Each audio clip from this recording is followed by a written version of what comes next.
sons of former slaves and the sons of former slave owners will be able to sit down together at the table of brotherhood. I have a dream that one day, even the state of Mississippi, a state sweltering with the heat of injustice, sweltering with the heat of oppression, will be transformed into an oasis of freedom and justice. I have a dream that my four little children will one day live in a nation where they will not be judged by the color of their skin, but by the content of their character. I have a dream.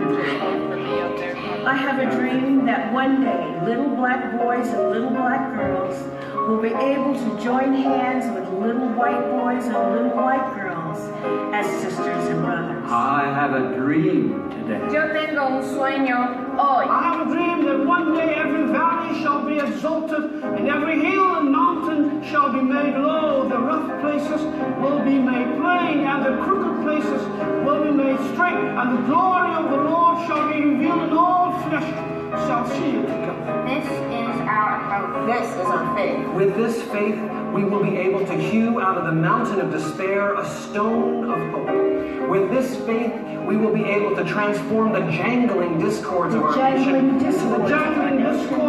nation into a beautiful symphony of brotherhood. With this faith, we'll be able to work A together, trabajar juntas y juntos. To pray together. Struggle together. to go to jail To together, stand up for freedom together. Knowing that we will be free one day.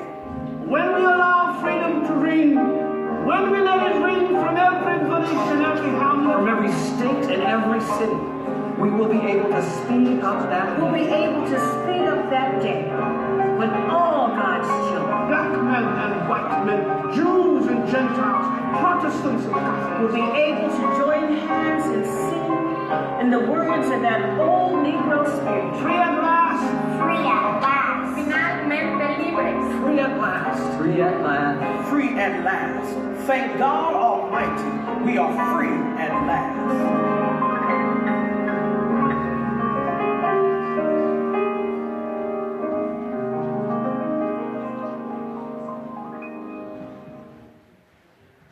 So tomorrow is Martin Luther King Jr. Day, and as a body of believers, we want to just take this opportunity to say that we share the same values. We share the values of equality and justice, where every person is equal, every person has value and inherent worth, and that we do not tolerate oppression for those reasons. The kingdom of heaven is a picture of that beautiful mosaic, and that's something that we want to strive to emulate. So if you will stand with me and pray, we are going to go into a time of worship. Father, we glorify you. We love you so much. Thank you for the fact that you have made us right in your sight, that you have broken the wall of enmity between us. I thank you so much for that. And I pray that you would help us to be a shining light in the dark time that our society faces. Shine through us and reach the world through us. We lift up our hands to you. Amen.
the beautiful exchange that he made for our lives. It's a new song that we're going to sing, so I want to teach you the chorus real quick. Can you throw up the chorus on the screen? It says this: when only love could make a way, you gave your life in a beautiful exchange. And so we're going to sing that out and rejoice in that reality.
respond during our offering, I pray that you would take what we have to give and you would amplify and magnify it and use it to bless the community around us. In Jesus' name, amen. You guys can have a seat. The ushers are going to come forward and we're going to continue singing.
Good morning.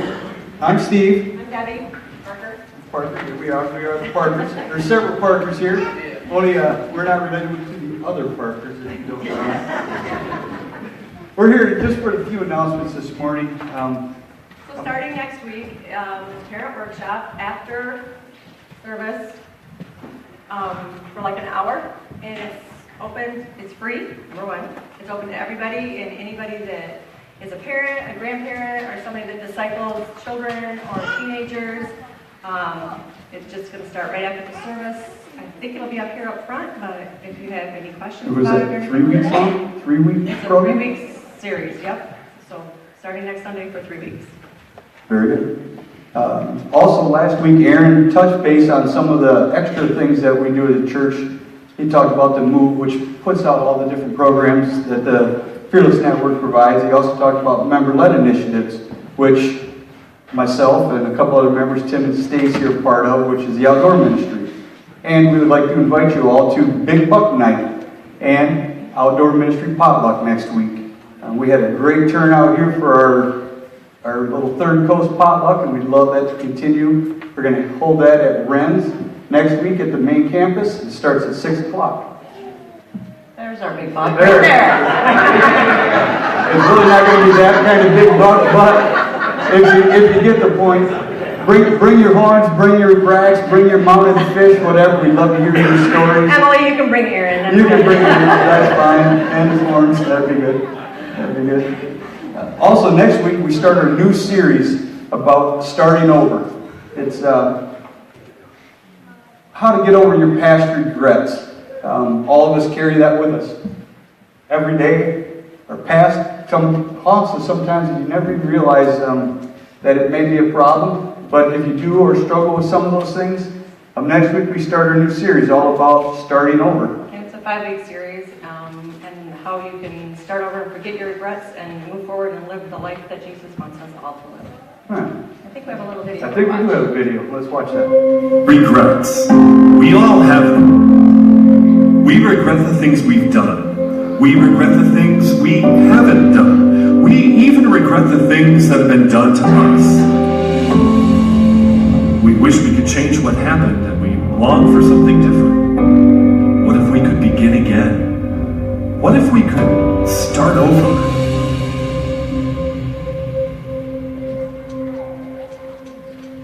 Longer than that. All right, well, that's all we have.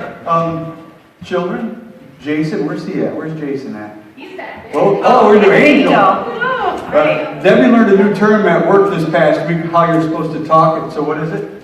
Go grab. Go grab Angel. So all the children, go grab Angel. She'll lead you to the back. Everybody else can Stand up and tell each other what New Year's resolution you've already broken. And go back and get a cup of coffee and enjoy the rest of the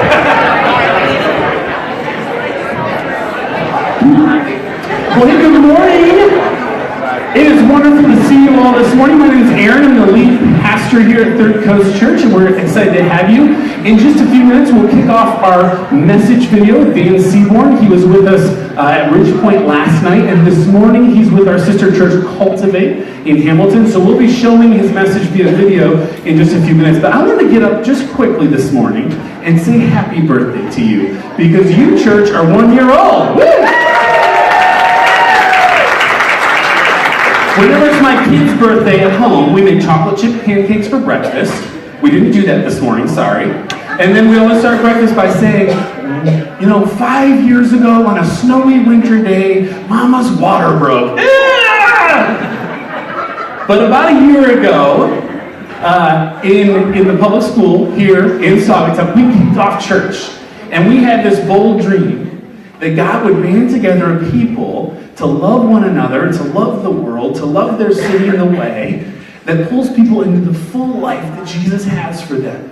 And 1 year later, it's so exciting to see what God has done throughout the past year. And so we just want to kind of hit pause for the next 5 or 10 minutes and remember the goodness that God has worked in our lives and in our community over the past year, and remind one another of how faithful He is, how good He is, and what He's done over the past year.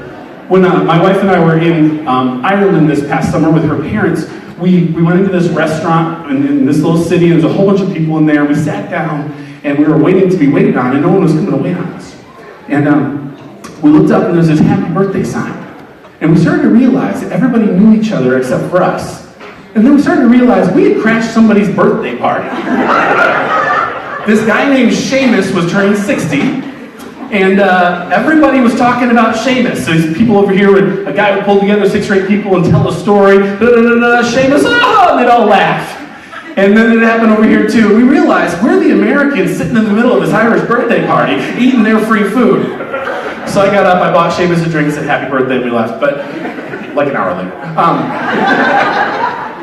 But it's important on birthdays for us to remember, right? To remind one another of how good God is, to celebrate the good times so that we look back on how good God is and what He's done so that we can better look forward. So this morning, in a few minutes, I'm going to invite you to come up to this mic and remind us of how good God has been. Maybe there's a story that from your life, how God has used the church in impactful ways. Maybe there's a funny story that you remember over the past year that has to do with our church. But would you be willing to come up and remind us of what's been going on this past year? So we'll do that in just a few minutes, but before we do that, I want to invite Kate Steenwyk up this morning.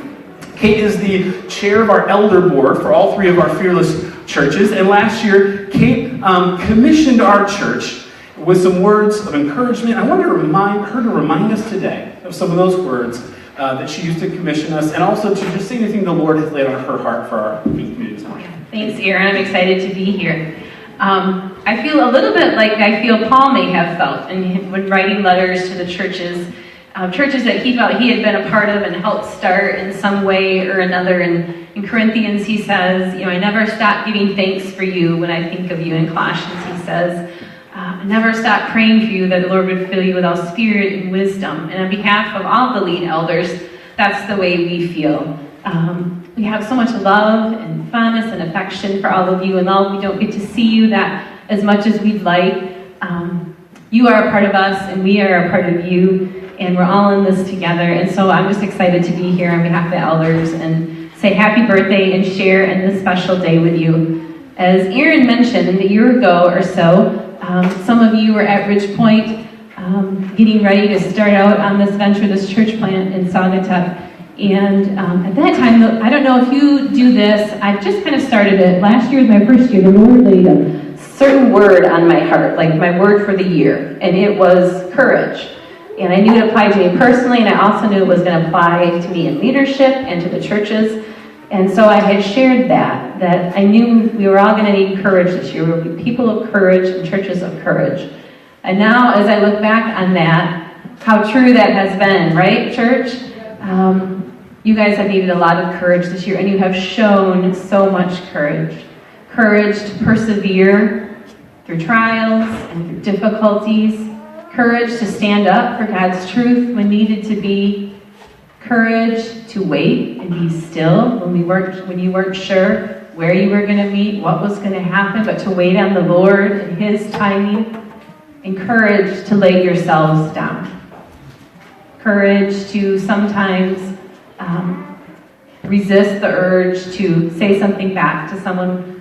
Courage to lay yourselves down when you've been misunderstood, or when things maybe have been said that aren't true, or you've been hurt.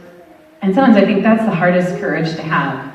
And you guys, I say proud, I don't want that to sound wrong, but we are just also encouraged and inspired and proud of the way you guys have handled yourself this past year, how you've represented Jesus and you've represented our churches.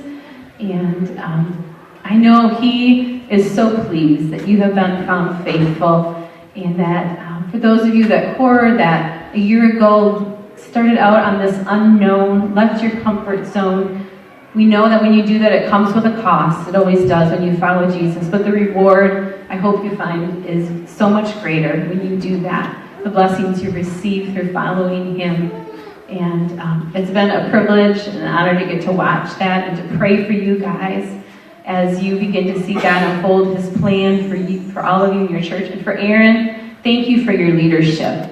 You have done such a great job this year in your humble servant leader, your heart for the people of this community and for this church. So thank you for doing so well, for representing this church so well and all of our churches. It's just, we're so excited for 2018, and I'm sure you guys are too, to see what God has in store for you next. I feel like He's got big plans for you guys. We don't know what that is, but He's going to continue to use you in mighty and powerful ways this year. And we were with the board of directors and all the lead elders earlier this week, and I was sharing with them as I was reflecting. One of the things I'm so most thankful for this year is that in all of what God has done, in all three churches, and all of it, we can say we could not have done this without God. We could not do this in our own strength. And I'm sure you know that this year, all that has happened and how God has moved and faithful, you guys could not have done that on your own. It was only God. And I'm so thankful to be part of a church that believes that. We want to do things that only God can do. We want to wait on Him and we want to follow Him. And, this year also could have been a year where the evil one would have liked to come in and cause division and cause strife, and you guys didn't let that happen. There are always going to be differences of opinion, but you guys remain united to the call God had put on this church, to laying yourselves down, making it not about you, but making it about the collective we as a church. So thank you for that too. I'm so excited to be a part of it and to see what God has, and we will continue to pray for you. We love having Amy on the lead elder team, so we get to hear stories of how God is working and what you guys are doing on a regular basis, and through Aaron as well. And so we love to come and be with you as much as we can. So thanks for letting me be a part of it, and I'm excited to hear all of you share how you've seen God move this year. Thanks, Aaron. Thank you. So this is how this works. Like, we have another 5 or 10 minutes set aside. I will just talk the whole time, unless someone comes, oh, Mary's coming to share. No? So if you have a thought or a story or something the Lord has done that you can remind us about His goodness, we'd love to have you come up at this point. I think David's coming up. Nope, he's just going back to his seat. I could. Oh, look at that! See, I'm just going to say people's names. So, you're next if you don't come up. Thanks, David. You bet. All right, hey guys. So one of the things I was just thinking about as you were talking here was this summer was really challenging for me. I lost a brother in California, my younger brother, and at the same point, kind of broke a relationship with my dad, and also tried to go through a job change. And the church family here was amazing through all of that. I remember getting texts and messages and phone calls and just prayers, and just, you guys really lifted me up. And just wanted to take that opportunity to say thank you guys for that, because that really meant a lot. So, thank you.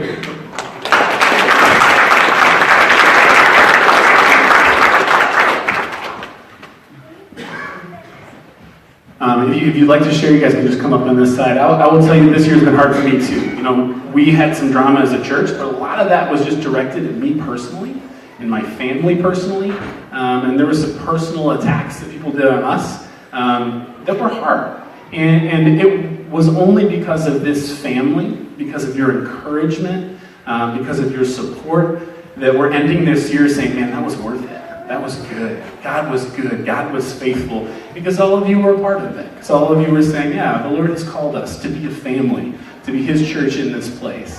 And so, for Emily and I, there were nights when we were like, man, spiritual warfare is real.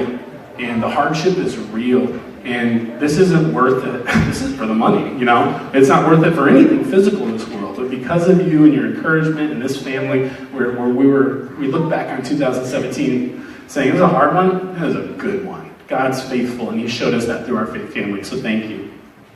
Anybody else?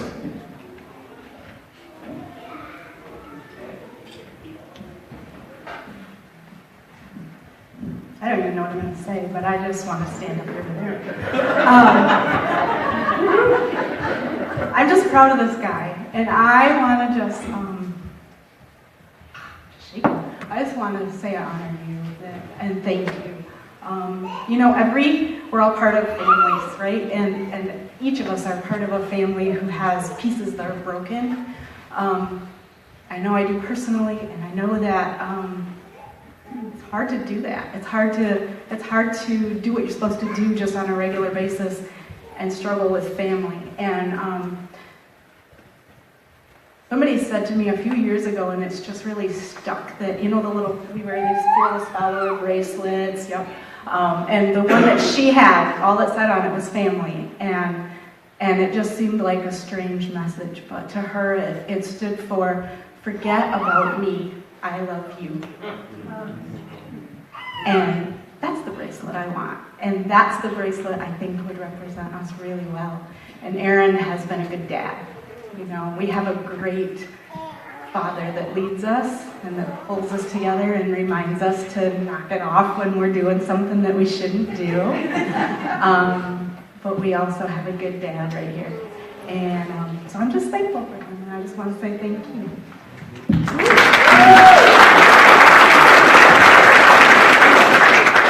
Nobody else is allowed to talk about me. New rules. Round 2. It's not about you anyway. Oh, good. It's about God. That's good, too. I want to give him the glory. But thank you again. It's very, very encouraging. Just going to use either of these mics. Okay. Debbie, you can't reach that one. Yeah, that's okay. Let me get that for you. Hello again. Our journey started with Mission Centrals. For any of you that don't know, before the churches were planted here in Hamilton, for multiple months, Ridgepoint used the platform of Mission Central to get people to come in and learn about the churches and see which direction they wanted to go. I was part of the outdoor ministries at that time, so I'd go through a little thing and I'd run in and catch the last 15 or 20 minutes of Aaron talking about Third Coast. At that time, it was just church in Saugatuck. And it just was, every time I went in there, I heard people talking about, how are we going to go and do this? And what about the people down in Ganges or the people out on the far side? And Aaron would say, I don't know. You tell me. How are we going to do that? How are we going to do that? And I was always very interested in thinking, here's a church that has a group of people that want to grow the kingdom of God. I'm in. Debbie, not so much. She's like that large church. She's like that, maybe I can get away with the back row. And that was good too. That was good for me for a while, but I needed a little bit more. So I asked her to come check out the once-a-month meetings that they were having in the fall. Just come in and worship and get to know the people and see what we think. Well, here we are. Oh, that was fun. And then we went to, and so then he convinced me to go back to the second one. And as we walked out, we got in the truck, and I said, we're going to be going to Third Coast, aren't we? It was just a feeling that it was family. And you guys, I'm not going to talk about you, but the whole church, you guys are all family. And it's just such a warm feeling. And then we did Rooted and found more family. And now, Stacy, I don't know where you are, but we're doing, maybe Stacy's not in. We did, we started working with the youth. And all you youth that are here, I love you. It is so much fun. You guys are such an encouragement to me as a Christian, just to watch you guys. And it's just amazing what this church is right now, a year later from when we started, and the possibilities of what God's going to do with this church is mind-blowing.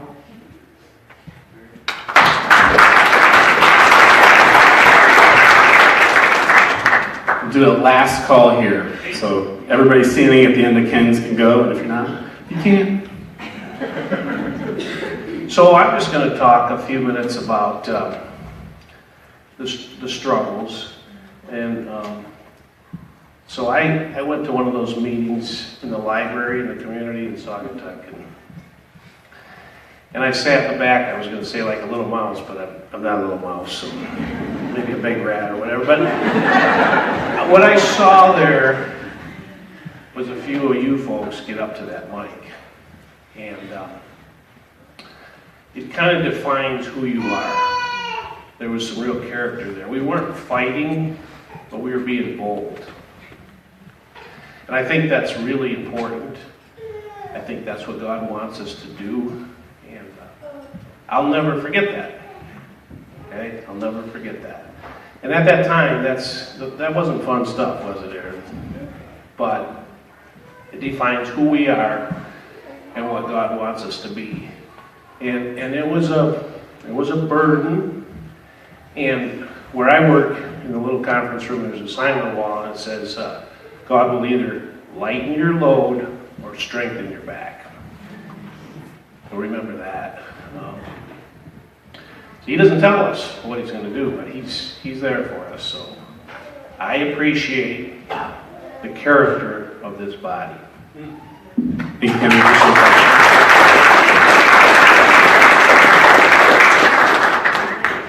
You weren't standing. We're burning through our time. All right, come on, you gotta up in the spotlight. Hi, I'm Amber Stevens. You don't know me. We live in the community. My husband's not here today, and he would be mortified I'm talking. But I just want to say that the thing about our churches is, you know, Kevin and I stepped out, and we had never done anything like this before. I mean, we were the back row sitters. Maybe we'll go to church, you know, and somehow, you know, we went to the first Mission Central meeting, we met the Browns, and somehow God was like, we walked out, and we were like, oh my gosh, this is where we're meant to be. And just over this last year, I have a whole family that I never knew I had before. And I feel safe here, and I think that's what we're about. I think we're about feeling safe and having a family that we can trust and love and go to and just say, hey, I'm not perfect. Can you help me through this? And it's just been so wonderful to watch us grow. Like, to even just see this room full right now is amazing. When we didn't even know if we were going to be able to meet after we left the school. So thank you all for being a part of it, and I just pray that God continues to lay on our hearts to be important to each other and to also just be that family to the community too, the community that really needs us. They might push against us, but they really like us. They want us. So I just wanted to say that. So Thank you, Amber.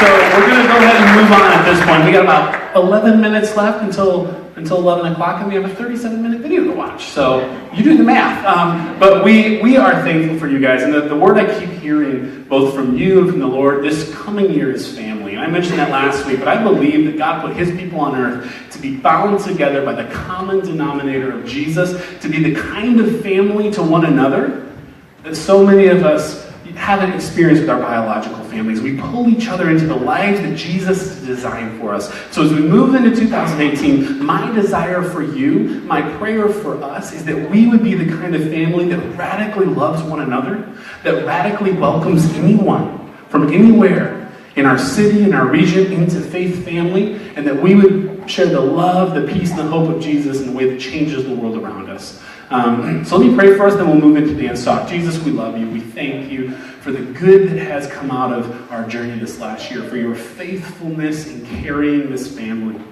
for lightening our loads sometimes, for strengthening our back other times. So as we move into this year, we commit to loving you and loving each other more. In Jesus' name, amen.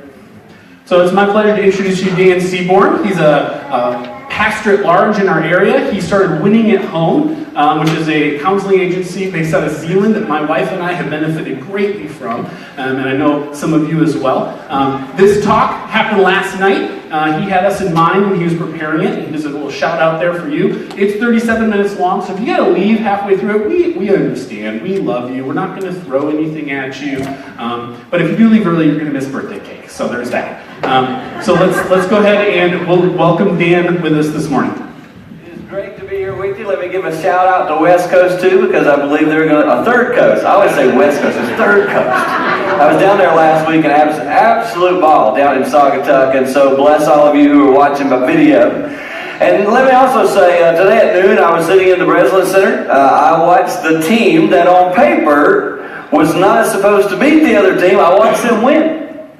And as I'm sitting there watching that game today, I'm saying to myself, this is just like parenting. Sometimes you can have all the stuff on paper that looks like, I am ready for this, I am going to do this, and then at the end of the day you go, that didn't work out the way I was thinking. I watched about 15,000 people walk out of there with their heads down. And that's what parenting feels like some days. Last week I told you there's a couple of things I want you to remember. Number one, teach your children that God is God. And number two, be a fearless follower of God yourself. Well, that sounds great. Everybody here went, yeah, I buy into that. But how do you really get it off the pages of the Bible and take it home to your house? Now tonight, you were handed as you came in a little list of 10 scripture verses. This has been prepared for you on purpose. You will see on there that there's a blank in each of those verses. And you can go look up that verse, and there's a little prayer. You can write your kid or our children's names into that blank and pray for them. As parents, that's a gift you will give to your children, the gift of prayer. I have a little private list my kids don't even know about. They don't even know where it is. That I pray over them. I've been doing it for years. Asking God to lead and guide them and draw them closer to Him. So as a parent, we're trying to give you, again, tools to help you know, how do I teach them like this? Your example, your lifestyle. And then, as a parent, one of your jobs, and what I'll talk to you about tonight, is how do we decide what's going to be important in our family? You can't take and say to your children, now kids, I got an idea. What I need you to do is I want you to memorize this. Because they're going to go, no chance. I mean, even the most brilliant among us can't memorize this whole thing.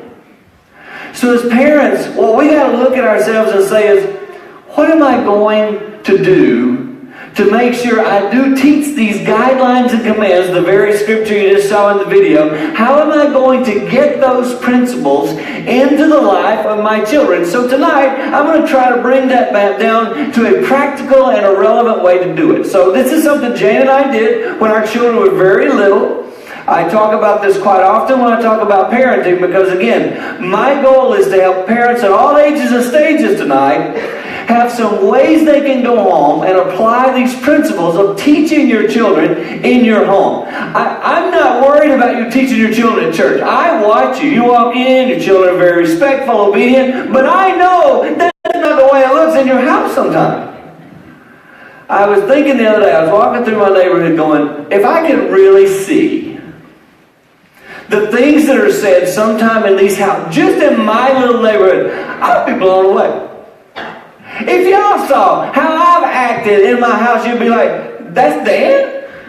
That's the preacher guy? Because in the four walls of our house, stuff happens that we go, I got to keep that inside. It's like Vegas, you got to keep it here.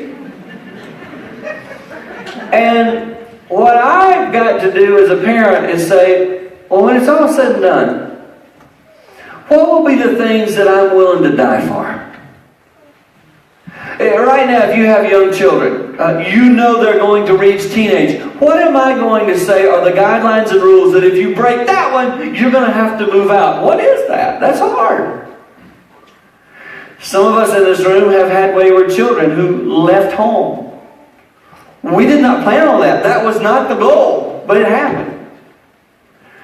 So what happened in my home was, having been a youth pastor for many years and watched many families, like I said last week, I believe that I had seen very conservative parents and very liberal parents. And I had seen their children, some of them turn out wonderful, some of them not. And I found myself going, it's not necessarily my goal to choose a certain style, because there's all type of parenting styles, and I talk about that in the book.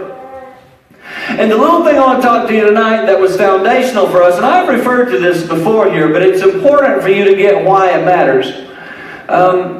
This is on page 17 in the book as you read it later. But Jane and I decided we would try to establish what we would call rules to die for. Mom and Dad's rules to die for. In other words, we're going to come up with some things that we believe are important for our family. Now, you can see mine. You can see them afterwards. I'll sit them here. You can go read them in the book. But you need to follow the rules for my home. Here's why. God knows your home. God knows your children. I don't. And He knows what you're going to need to be effective in teaching them. This right here, I will tell you, in my home, it saved me. It saved me because I wouldn't have known how to deal with some of the stuff that came my way. And when I established these rules, my youngest daughter had not even yet been born. She wasn't wasn't even born yet, and these rules came into play. Huge when she was in her teenage years. So Jane and I met with these several parents who we respected, we admired, we watched their life, we thought they set some wonderful examples, and we, after talking with them and taking them out to dinner, we prayed. Jane prayed and I prayed. We went by ourselves. We weren't even talking about it. I said, babe, you pray, seek the Lord, pray, ask Him to give us some foundational things that we're going to say these are important to us. And so we established five. The reason is because we didn't want to inundate our children with all these guidelines and rules. But we said, let's keep it simple. And let's establish some things that we say will always be true in this house. Now let me give you an example. We decided with our children, after we talked and prayed about it, we came back together, we shared our thoughts with each other, and it ended up being these 5 things. The first one on the list here, let me just tell you what they are. The first one on the list says, only positive attitudes allowed. Now you say, your kids never had bad attitudes? Well, they did all the time. But when they did, we addressed it. It didn't take me long to see when I visited other people's houses, they didn't have that same rule and guideline. Their kids would say something, they have a bad attitude, and they just said, well, that's the way they are. And in our home, I said to Jane, we're going to address that. Now, when you establish these things, I want you to know, to live these rules out is tiring. It's tiring. It was a lot easier when I left the office to go, forget going home and applying those rules to 4 children. I'm headed to the golf course. It sounded a lot more fun. When you establish guidelines and rules, that means you as a parent are responsible to enforce them. And Jane and I established in our home these little rules. And this first one, only positive attitudes allowed. Guess who that applied to as well? The parents. And sometimes my own children would say, Dad, that rule number 1, you need to work on your attitude right now. And we did that. Because we believe these were foundational for us. And here's what I said to my children when they were young. This is why we established these. They're all biblical. We followed guidelines of Scripture, and we came up with these 5 little rules, and we said to our children, this is why I wanted to tell you about it. We said to them, if there comes a day that you don't like these guidelines and rules, you're choosing not to live here. Did you hear this? It's such a small, simple little statement that came out, but it's huge in life. We said, if you choose that you don't want to follow these guidelines and rules, you will decide that you want to move out. We're not kicking you out. You are choosing. Because you aren't going to be here if you don't want to follow these guidelines. And that happened. And I will tell you, I stood by the things that we had established. Now, I need to tell you that when our daughter came back, I remember sharing this with you before, she said to me one day when I said, babe, why'd you come back home? Because she went wayward and came back home. And I said, why'd you come back home? She literally walked over to the place over by the mantle where this is. She picked this up and walked toward me and said, right here, Dad. I knew this home was a place where these things were true and they applied, and I knew it was safe, and I wanted to come back here. You need to understand that when you establish things for your children, you are doing it not just for the 2, 3, 5, 7, you're establishing it for the rest of their life. But this next thing I'm about to tell you is huge. You have to get these guidelines and rules you want to apply. You pick them. You don't have to follow mine. You can say, well, I'm going to use an exact scripture verse. Perfect. I'm just saying, pick something that you're going to say, this is what our family is going to be founded on. Don't just say, we're going to meander through life, and when things come up, we'll deal with them. Get your guidelines established. It's the way our world works. We know that when we leave tonight, we're going to drive on the right side of the road. That's just established. You're not going to go home and go, oh, you want to do the left side tonight? No, you're going home on the right side of the road. There's guidelines. Your family needs the same kind of thing. But here's the kicker. Once you've established these, make sure you explain them to their children at the age they are. This is huge, parents. So many of us as parents tonight sit in here, and often when we talk to our children, we look at it, don't you get it? Do you not understand what I'm saying to you? We say things like that to them. Let me tell you, if you're talking to a 10-year-old, they don't get 40. They don't understand. When you say things, they're like, that must make sense to you, but I don't get it. So if you have children and they're 18 down to 2, you have to make sure they understand these rules and guidelines at their level of getting it. This week, my sister Michelle, her daughter, was dealing with something at school, a thing, and she was crying and she was going through a tough time. And we sat in the office and I said to her, that thing she's dealing with at school right now, to us, as we talked about it, it didn't seem that huge. It seemed like just a, middle school issue. It's normal. But when you're in middle school, guess what's important? Middle school issues. When you're 40, you go, oh, middle school, that's so children. Right. Because you're 40. But when you're in middle school, you didn't think about 40-year-old problems. You just looked at your parents and thought they're close to death. You didn't think about their issues. And as parents, I got to tell you guys, listen to me. You got to do this thing that I'm about to tell you. Jesus was so good at being relatable. Jesus sat down with the woman at the well and said, what's going on in your life? Why do you feel that way? I'm sorry those people have made you feel like you don't connect. How can I relate to you? That's what Jesus did. And as a parent, you got to get down to your kids' level. You got to stop talking to them like they get you at 40. They don't. They don't understand 40 because they're not 40.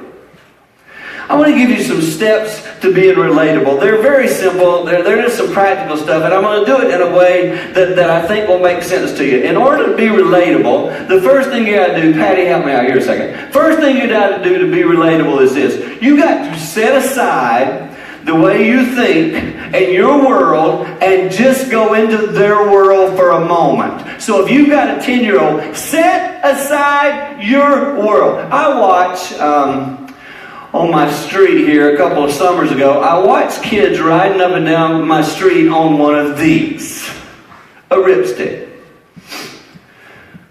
These things, like when you're my age, they look kind of weird. There's only 2 wheels on them. And I kept watching these kids out the window. I'm like, man, it looks fun. But people my age should not even consider riding this thing. And so I'm sitting there going, but if I want to understand what it's like to ride one, then I got to go get on one. And so I asked Jane for Christmas to buy me one of these. She said, what do you want for Christmas? I said, a ripstick. She goes, what? I'm like, well, you've seen the kids out riding. I want one of those. She's like, why? I'm like, because I want to ride it. She goes, you can't ride that. I said, I've never tried. And this is what most parents do. The very thought of getting on something and trying to understand a 10-year-old, I can't do it. I'm not 10. You used to be. You were at one point.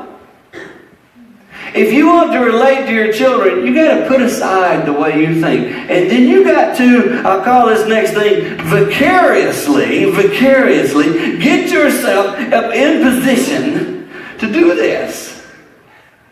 This is really weird. The first time I even stepped on one, point number 2, will you follow me, Patty? Point number 2, vicariously started envisioning myself riding this thing.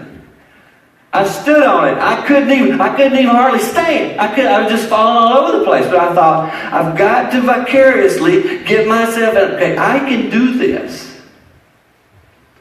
Then, point number 3, you're waiting for me to push away, right? I get it. But point number 3, help me out, Patty, if you will.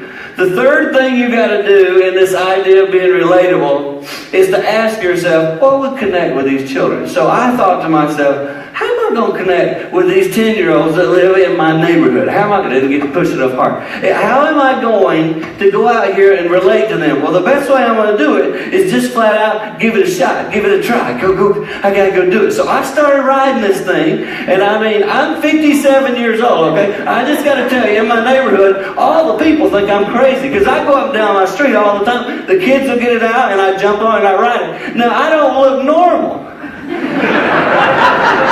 I've got ladies in my neighborhood, they literally come outside and start clapping. When I come down the street, they start clapping. Because you ain't supposed to ride that when you're 57. But, no, I ain't.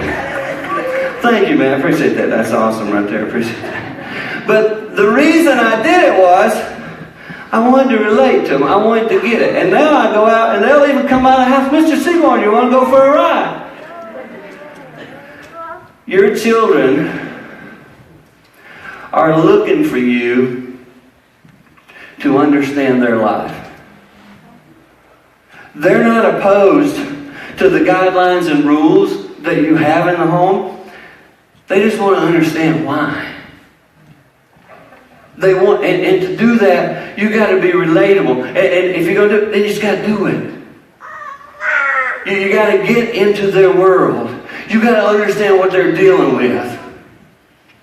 You got to talk to them. I had this conversation with my wife today. Anna's 22. And I said, babe, you aren't 22 anymore. In order to get this, you got to wind it back and remember being 22. And parents, we are guilty of not doing that. We sometimes say to ourselves, why don't they get it? Because they can't yet. I understand now things that I never could have understood at 35. At 35, you guys maybe heard me preach before, but I was a reactor person. I don't react like I used to. I've matured some. I don't have it all figured out, but you can't be any older than you are. And you can't understand things that are adult level things when you are a child. Stop putting that onto your children and take responsibility for relating the things that you want them to get to their level by going to their level. Remember what it was like. Go back to middle school. Have yourself go, wow, when I was in middle, think back to when you were there. What stressed you out? Not all the stuff is stressing you out today. Be relatable. Do what Jesus did. Get them on their level. Look them in the eye. You got a teenager, look them in the eye. You got a 5-year-old, look them in the eye. Talk to him. I got a grandson that's 4.5. His name's Jackson. I can't expect him to get things the way I get things. I got to get down on his level. I got to get a Hot Wheels out. And I got to lay a Hot Wheel on a track. And I got to let it go. And while I'm doing that, I can talk to him about life. Because that's where he lives. Be relatable. And as you're relatable, you will find that your parenting skills will take a step up. And what I want to do with my remaining time, it looks like I have a minute left. No, 16 minutes, right? Thank you, Josh. If I got that kind of time, I'll put some chapstick on.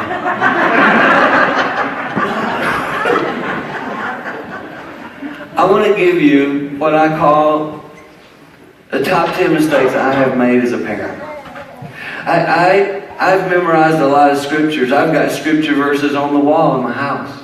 I got a Bible. If you took my Bible and went through it, I got so many stinking scripture verses underlined, it's almost unbelievable.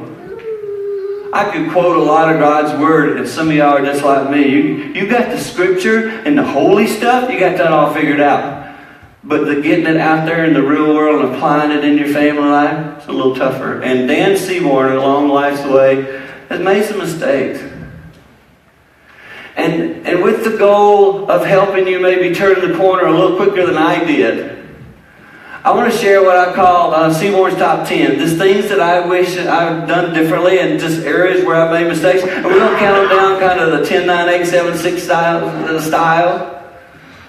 And I want to show you some mistakes that I have made, and hopefully you will learn from them and apply them in your family life. I'll go through them quickly because I don't want to drag these out, but I do want to talk about them a little bit. The number 10 mistake that I've made coming up on the screen is this. Patty, help me out if you will. As parents, we parent based on our child and teen mistakes. So many of us parent our children as a reaction to how our parents parented us. It's why we say things like when we're in our 20s, I won't do that. It's what we do. My father is here with me tonight. He's sitting right down here on the front row. His parenting style, and I love him to death, not mad at him, I'll hug and kiss him after the service. He was a very strict parent.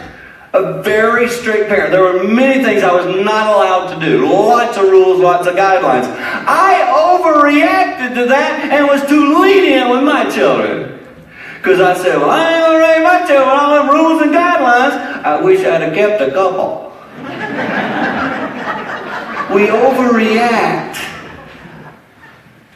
And I want to tell you, one of the ways you can check yourself on this, like with your friends, like the people you hang out with, just say to them, hey, do I tend to go too far in any areas? And then when they say yes, don't freak out. Just let them tell you. They're watching you. And I believe that too many times, this is why we run into a lot of obstacles in our parenting life, because we're just responding to something we had as a child, and we're making sure that doesn't happen with our kids, but then we go too far. And we got to watch that, because it's just a tendency of humanity. Number 9, keep it going. Number 9, if you don't mind, Patty, leave those up and let them build on each other. That'd be great. Number 9, we forget that we're the adult. As parents, as parents sometimes, let me just ask you, have you ever had a situation with your kids in your house where if I came in and walked in and you and your kid were going at it, I'd have a hard time telling which one the adult was? Like they escalate, you escalate. They yell, you yell. It's just like, you're going at each other. It's crazy. And I've done this. I remember how I corrected this in my home. I remember saying that Jane said to me one day after that kind of thing happened with one of our teen sons. She came up to me. They left. The kid got in the car and drove away. And she said to me, boy, Dan, I couldn't tell who the adult was. Because I just losing it with them. I'm like, whatever, I'm yelling. I know, I'm just trying to tell you, I couldn't tell who the adult in the room was. Let me just say, parents, we have to remain the adult. Remember, they aren't adults yet. We are supposed to be. And the way we corrected this was, I said to her, okay, babe, we're gonna have this deal. I remember praying about it and asking the Lord to help me. I don't want to be an adult who's losing it just like the teen. I don't want to do that. So I said to her, okay, babe, here's what we're gonna do. The next time that I'm losing it like that in a situation, it was Alan in this case, my oldest. I said, when Alan and I are going at it, whatever, I need you to walk up, just walk straight up to me, put your hand on me and say, honey, I want you to do this. Honey, go to your room. Say that to me. Just say, go to your room. It happened. So humiliating. I'm going at it with Alan one day. He's a teenager. We're going at it hard. Jane walks up, puts her hand on me and says, honey, go to me. Alan right in front of me. Ooh, boo. Oh, I just cried. I wanted to just grab him by the neck in the name of Jesus. I slam that kid. Because he's looking at me with his mom, kind of going, oh, she burned you. It's humiliating. But I asked her to do it. So I literally walked away, tail tucked up, looking at him like, I went to my room. And I sat in my room and I thought this is humiliating. This will not happen. I will have control. I will not act like that. And I did. I can tell you, it didn't take, maybe one more time Jane did that, but I got control of myself. And what's funny is it really paid off. Because parents, I want to tell you something. If you're in control, it's amazing the difference. And I see that now. I'm a very in-control person compared to what I used. When I was 30s, trouble, just run. But having control yourself means nobody else can decide how you act. Parents, that's what you want. See, you want your children, right? Out in the teen world, you be who you are. Don't let them determine who you are. Well, the way I set the example for that, remember I said we got to act like Jesus. The way I set that example is to make sure they don't make me become somebody I shouldn't be. If I want them to do it, I got to model it. And number 8 falls right in this, because when you're out of control, this is what you do. The mistake we make is we say stupid stuff. Because when you're angry, you say stuff, listen to me, that you can never get back. My father will not remember saying this phrase. He has no recollection, I bet. I haven't asked him, but my dad one time said to my mom in the bedroom, he said, I wish that boy had never, he's mad at me about something. He said, I wish that boy would have never been born. He said that out loud. I'll bet you after service now, I'll ask Dad, he won't remember ever saying it. I never forgot it. Parents, your words are powerful. You are saying things right now, tonight, this week, this coming week, that your children will never forget. Be careful. And it's just another reason why I want you to be in control. If you're out of control, there comes that thing out. You've got to stop it. And some of you know what those things are right now. You've got to get control of them. You say, Dan, I thought I was going to preach out of God's Word. This is straight out of God's Word. Being in control of yourself. Showing love when we don't want to show love. This is Scripture coming alive. This is why I said, it is a lot easier for me to walk around like this tonight and go, yeah, I'm a Christian, I love Jesus. And to actually live it is a whole different gig. And God is looking for me as a dad and as a man to make sure what comes out of my mouth pleases and honors Him. Another mistake that parents make, number 7, is this. We make sure they all the stuff we never did, we spoil them. We know in society right now, we're spoiling our children. All of us adults, I had a conversation with somebody riding over the Breslin Center today. We talked about this very thing. All the stuff we're dealing with in society, there's one group of people we can blame for it. Us. Who are raising our children to be spoiled. Those of you here who have worked hard for what you have today, that's what made you who you are. So make sure your children know those same principles. Let them work. Let them find their own way. Let them pay for their own stuff. Help them, of course. Of course, I'm just saying, make sure you're not handouts. Teach them responsibility. Those are the things that will matter. And then when you're gone, they'll be fine. Don't spoil them. Those who have grandkids like I do, it's easy to want, isn't it? You know what they need? They need one of these. They don't need that. My grandkids come to my house. I got so many stinking toys now. We don't need to spoil them. We need to let them be responsible and teach them. Number 6, I'm just going to keep going because of the sake of time. What am I up to? Number 6. We're guilty of being buddy and not daddy and mom. We live in a society right now where, 50 is the new 40, 40 is the new 30, 30 is the new 20. So parents want to be cool. I want the kids who want to come to my house, so we'll have the coolest. I'll just be cool, I'll be really cool. And hey, when they come here, we'll do this. I know it's probably illegal, but we'll let them do it. Hey, I want to tell you something. If you're a 50-year-old, can you act like a 50-year-old? If you're 30, you're 30. Get over it. You ain't no teenager anymore. Just get over it. And be adults to your teenagers. Let me tell you what teenagers like adults who act like adults. They still do. I know. When I was youth pastor, I remember they would sit and talk about the parents who tried to think they were really cool. And they still do. They can tell when a parent's trying to be all cool. And y'all know exactly what I'm talking about. And I'm just saying that if there's only 10 of you in here tonight that are guilty of that, stop it. Be an adult. Tell your children, hey, I'm not your buddy. Someday maybe we'll have a great relationship. But my boys, I told them they're teenagers, I'm not trying to be your buddy. I'm your dad. And sometimes there are going to be things coming out of this mouth you don't like. Get over it. I'm your dad. That's what dads do.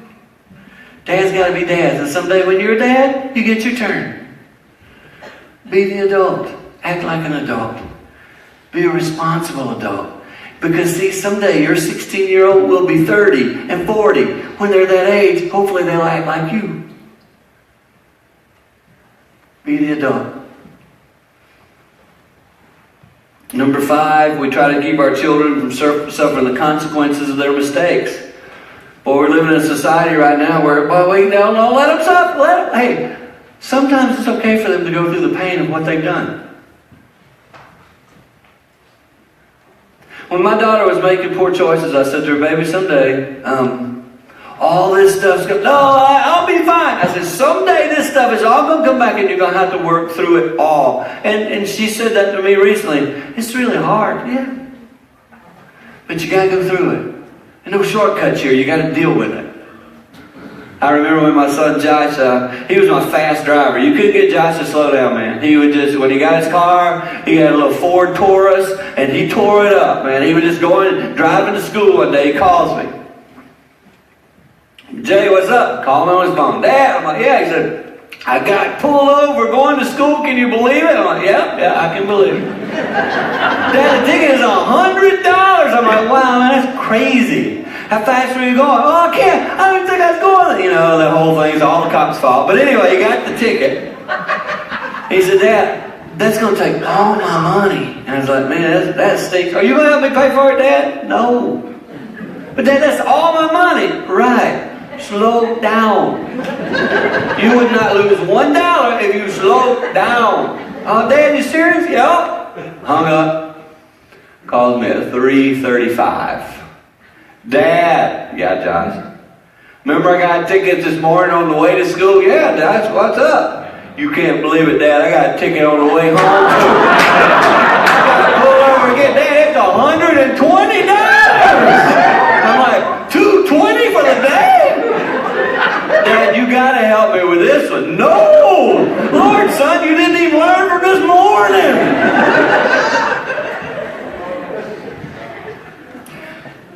Is Josh gonna slow down if I pay his ticket? But what's the tendency for us as a parent? Well, they did get 2 of them. I better help him a little. Nope.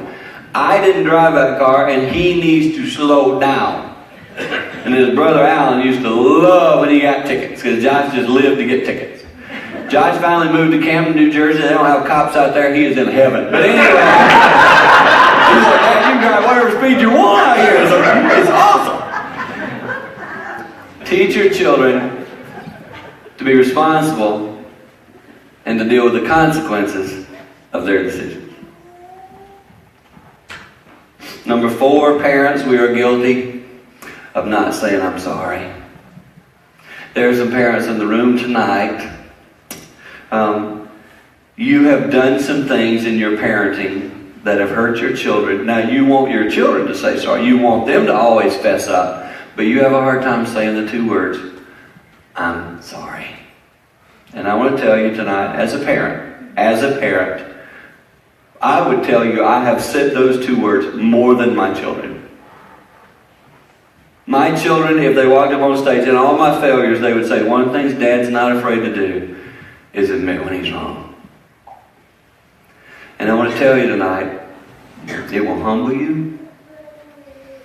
When you look at your own child and you say to them, hey, you know what, I was and I'm wrong, and I ask you, will you forgive me? I believe that will be something that will be ingrained in them for the rest of their life, that they saw in you humility, that you don't know it all. And as parents, we need to set that example so that our children can follow that example. I'm going to keep going because my time is literally done.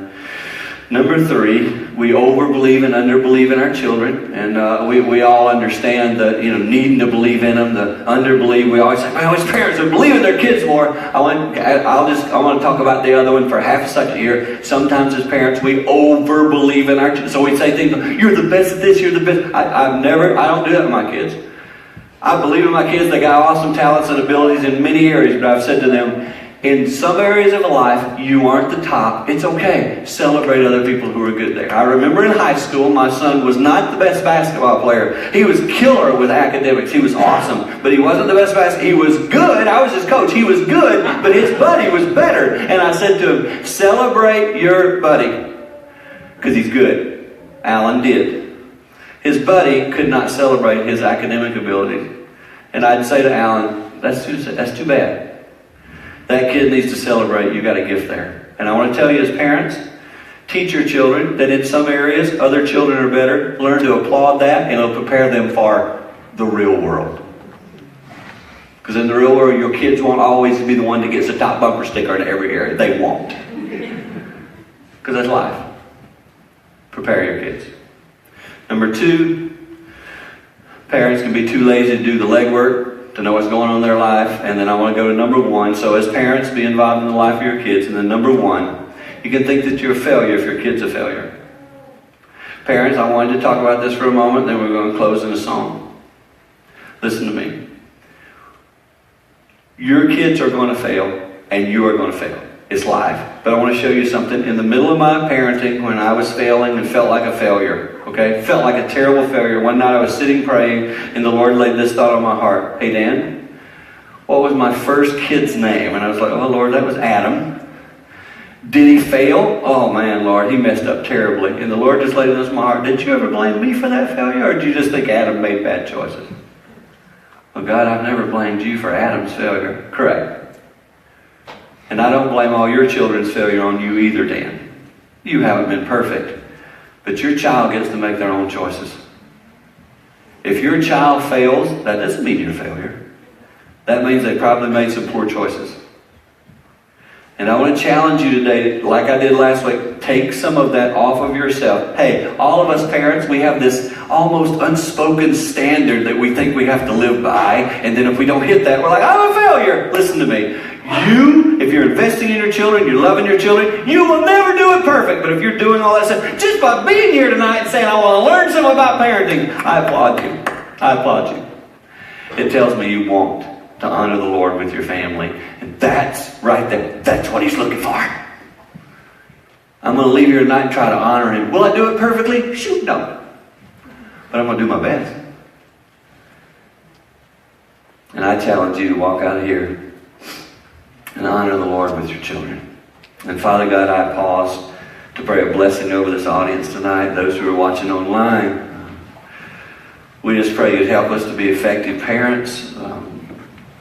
My dad's sitting right here. He didn't do it perfect. I'm standing right here. I didn't do it perfect. My children aren't perfect. We're in a long line of imperfection.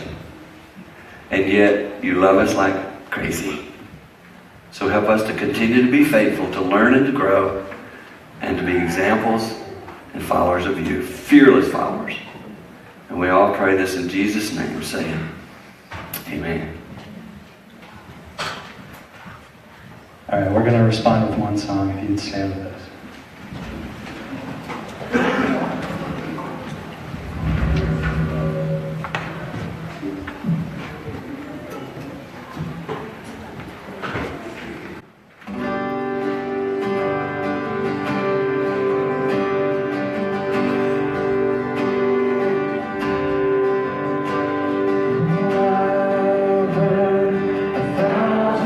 Stories of what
we're thankful that no matter the mistakes we make, your love defines us. So as parents, as people, as faith family, we move out of this place today praying that that love and that perfection will continue to fulfill and to rub off on us in ways that can bless the people around us. Pray all this in Jesus' name. Amen. Hey, as you go today, parents, we hope you can join us next week for the first parent workshop. The card you got has the info on there. RSVP with us this week via that website or on our Facebook. We'll be talking about friends, family, and faith, social media and gaming, and anxiety and stress. There's going to be childcare available in the back, and then we're just going to kind of do the parent walk workshop with a professional from Winning at Home right after the service up front. So we'd love you to join us for that. And then join us as we kick off our new series next week. It's going to be real good. Have some cake. Have a big day. We love you guys.